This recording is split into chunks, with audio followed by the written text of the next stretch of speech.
चढ़ावे जाता तो सखी और कहता आहा जब बर्तन देखला तो कल कि आहा हमरा बाबू के तो ठग देले सरी। भोजपुरी भाषा में कैसे मेहरारू कहली सन,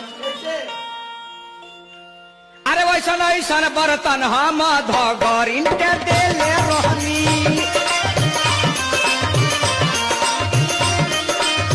बाबू के नार के कटाई बर्तन ना रहे सरो दीदी आके ले ऐता तनिको लागने के जा बर्तन ना रहे सरो दीदी आके बढ़िया लेवे के बा। अम्मा माता मोरे में हर